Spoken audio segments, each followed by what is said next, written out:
Hello friends, मैं सीमा गुप्ता आज आप सभी के बीच समीक्षा अधिकारी सहायक समीक्षा अधिकारी परीक्षा में सफलता की रणनीति के क्रम में उन युवाओं के लिए गाइडेंस क्लासेस को लेकर आई हूँ जो ऑलरेडी अन्य सेवा में कार्यरत हैं और चाहते हैं समीक्षा अधिकारी सहायक समीक्षा अधिकारी परीक्षा में सुनिश्चित सफलता प्राप्त करना। तो साथियों, क्या हो रणनीति, ऐसे युवाओं की किस प्रकार से रणनीति बनानी चाहिए, किस प्रकार से अध्ययन करना चाहिए कि वो सुनिश्चित सफल हो जाए।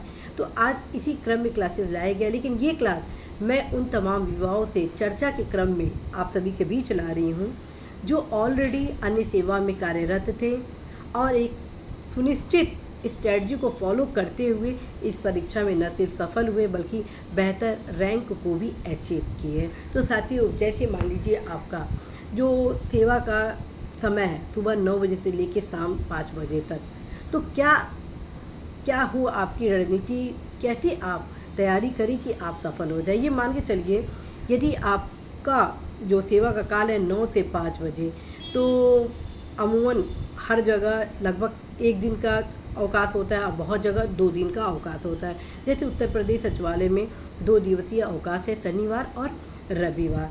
तो यदि इस प्रकार यदि आपके कार्यालय में 2 दिवसीय का अवकाश आपको मिलता है तो उसके लिए आपको मैं एक नेक्स्ट या इसी में अगर समय मिलता है तो कुछ अलग से टिप्स बताऊंगी जिसका आप सदुपयोग कर सकते हैं। तो जानिए 9 से 5 बजे में यदि आप अन्य सेवा में कार्यरत हैं और किस प्रकार से आप तैयारी करते हैं। साथियों, ये देखिए, यदि आप 9 बजे से लेकर 5 बजे तक अन्य सेवा में कार्यरत हैं तो आपको एक सुनिश्चित रणनीति बनानी होगी। सबसे पहले आपको सिलेबस का गहन अध्ययन करना होगा।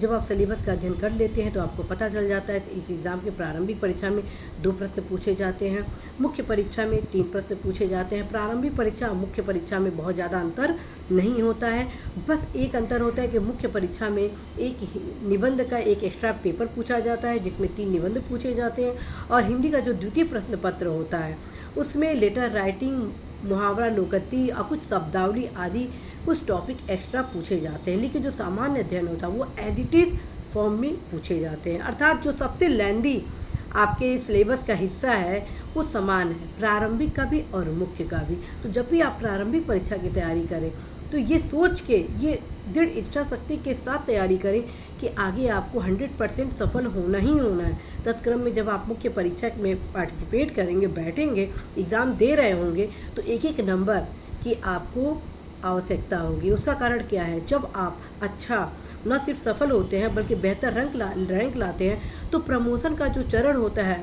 फ्रेंड्स वो काफ़ी बेहतर होता है। प्रायः यह देखा गया है यदि बड़े बैच होते हैं, जी हाँ फ्रेंड्स, यदि बड़े बैच होते हैं तो एक ही बैच के युवा जो नीचे रैंक में स्थान प्राप्त किए होते हैं वो समीक्षा अधिकारी होते हैं। उन्हीं के बैच का जो अन्य युवा जो थोड़ा सा अच्छा रैंक लाता है वो अनुभाग अधिकारी होते हैं। उसी बैच के जो और बेहतर रैंक लाए रहते हैं वो अनुसचिव होते हैं और उसी बैच के बहुत ही अच्छा रैंक लाए रहते हैं या टॉपर मान लीजिए तो और अच्छे रैंक के क्रम में उनकी पदोन्नति संयुक्त सचिव, विशेष सचिव तक के स्तर पे पहुंच जाती है। ठीक है, हालांकि जो समीक्षा अधिकारी के पद पे चयनित होते हैं उनका प्रमोशन का जो चरण है वो अल्टीमेट होता है। लेकिन मैं यहाँ कहना ये चाहती हूँ कि यदि आप रैंक को दृष्टिकोण में रख के तैयारी करते हैं तो आपकी जो तैयारी का जो चाशनी होता है वो काफ़ी मीठा हो जाता है। तो फ्रेंड्स, मैं हमेशा कहूँगी तैयारी रणनीति के साथ ही आप करेंगे, बेहतर तरीके से करेंगे। तो फ्रेंड्स, आप सभी को मैं बताना चाहती हूँ कि आप इस चीज़ को ज़रूर ध्यान में रखें कि आप मात्र प्रारंभिक परीक्षा की नहीं तैयारी करेंगे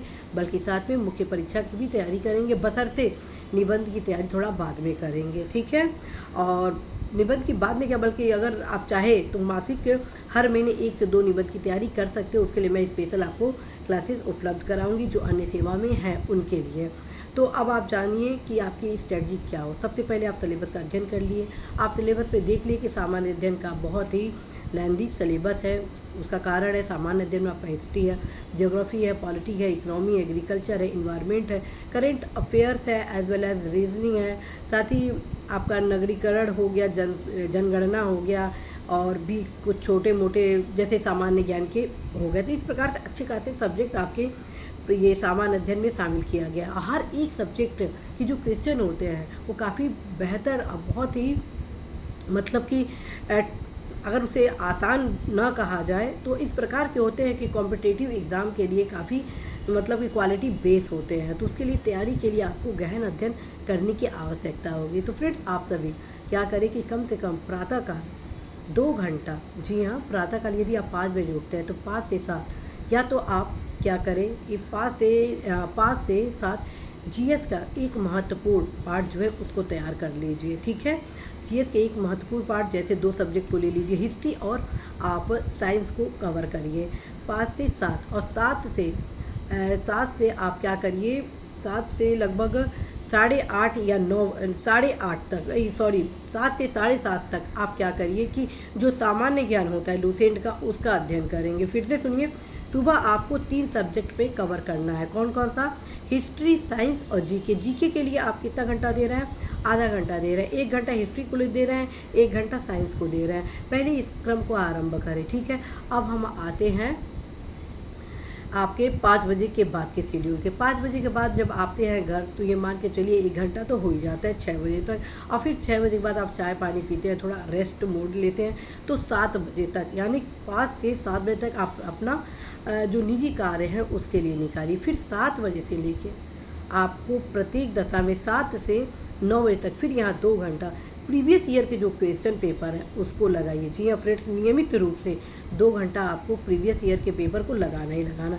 फिर 9 बजे से लेके 10 बजे तक आप खाना वगैरह खाइए अपना, और जो भी रेस्ट वगैरह करना है वो करिए। फिर आप 10 बजे से लेके 11 बजे तक 1 घंटा यहाँ पर आप क्या करेंगे, शुरुआती दौर में हिंदी को अच्छे से पढ़ लेंगे। जी हाँ फ्रेंड्स, लगभग 1 महीना अपने 6 टॉपिक को 2-3 रिवीजन कर लीजिए, ताकि लास्ट मोमेंट में, अर्थात लास्ट 2 या 3 माह में आप आधे घंटा भी दें तो आपका हिंदी कवर हो जाए। उसका कारण है, मैं हिंदी पे इसलिए फोकस करती हूँ क्योंकि लगता है कि हिंदी बहुत ईजी है, लेकिन यदि इसको स्ट्रेटजी के साथ सतत तैयारी करते हैं फ्रेंड, तो आप बेहतर तरीके से इसको तैयार कर लेते हैं। तो ये ध्यान रखें कि आपको ऑलवेज हिस्ट्री और साइंस सुबह नहीं पढ़ना है।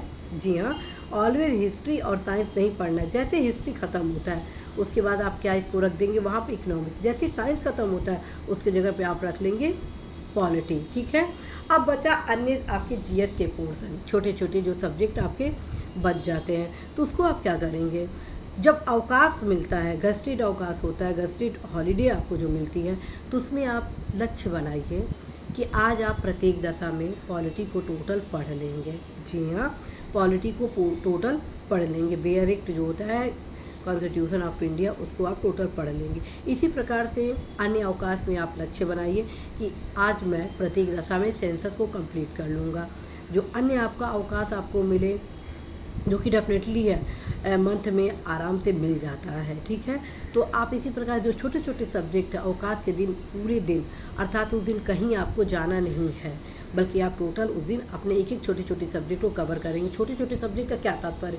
छोटे छोटे सब्जेक्ट का तात्पर्य हुआ environment, agriculture, polity, census, UP, और बस ये छोटे छोटे सब्जेक्ट हैं। बाकी को आप क्या करिए, डेली रूटीन में रखिए, और जो आपके ज्योग्राफी का जो सब्जेक्ट है उसको आप वीकेंड पे रखिए। यदि आपका 2 दिवसीय अवकाश है, Saturday as well as Sunday, तो आप क्या करिए, दोनों दिन 6-6 घंटा आप क्या करिए कि ज्योग्राफी को पढ़ें। पहले ज्योग्राफी पढ़ने की मैं रणनीति आप सभी को बता चुकी हूँ कि आप क्या करिए, एक सुनिश्चित, एक सारगर्भित, एक ऑथेंटिक पुस्तक का चयन करें, फिर हर एक टॉपिक को पढ़ें, फिर उस टॉपिक से रिलेटेड मैप को अपने पॉलिटिकल और फिजिकल मैप से उसको रीड करें, उसको टिक लगाएं। तत्क्रम में ज्योग्राफी की तैयारी आपकी बेहतर तरीके से होगी। फ्रेंड्स, मैं फिर आप सभी को बताऊं, ज्योग्राफी के मैक्सिमम क्वेश्चन मैप से पूछे जाते हैं।